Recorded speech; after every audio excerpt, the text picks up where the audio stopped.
திண்டுக்கல் கோட்டை மாரியம்மன் தோன்றிய வரலாறு.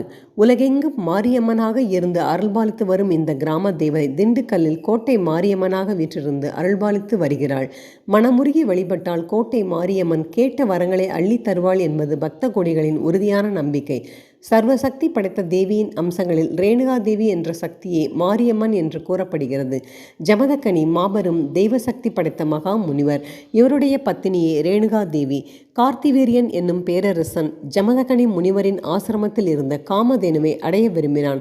அதற்கு ஜமதக்கனி முனிவர் மறுக்கவே கார்த்திவீரியன் மூர்க்கதனமாக போர் செய்தான். ஜமதக்கனி முனிவரின் மகனான பரசுராமர் கார்த்திவீரியனிடம் போரிட்டு அவனது தலையை வெட்டி கொன்றார். இந்த பாவம் தீர பரசுராமர் மகேந்திர மலையில் தவம் செய்யும் போது கார்த்திவீரியனின் புத்திரர்கள் ஜமதக்கனி முனிவரை கொன்றனர். கணவன் இறந்ததால் ஜமதக்கனி முனிவரின் சிதையில் ரேணுகா தேவியும் உடன்கட்டை ஏறினாள். உடனே இந்திரன் சக்தியின் அம்சமான ரேணுகா தேவியை காக்க மழைப்பொழியச் செய்து அவளது உடலை தீயில் வேகாமல் செய்தான்.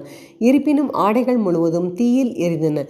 தீப்பட்டதால் உடலில் கொப்புளங்கள் தோன்றின. உடனே ரேணுகாதேவி அருகில் இருந்த வேப்பமரத்தின் இலைகளை பறித்து கயிறு போல் திரித்து ஆடையாக அணிந்து கொண்டாள். அப்போது வானில் தோன்றிய சிவபெருமான், மானிட பெண்களில் நீயும் ஒருத்தி என்று நினைத்து துயர் கொள்ளாதே. நீ என் தேவியாகிய பராசக்தியின் சகல அம்சங்களில் ஓர் அம்சம் ஆவாய். உன் மகிமையை இந்த உலகத்தினர் அறியும் பொருட்டு நடந்த சக்தி தேவியின் விளையாட்டே இது. எனவே நீ இந்த மண்ணுலகில் தங்கியிருந்து கிராம தேவதையாக மாரியம்மன் எனும் பெயர் கொண்டு மக்களுக்கு அருள் செய்துவாய் என்று அருளினார். இதுவே கோட்டை மாரியம்மன் தோன்றிய வரலாறு ஆகும்.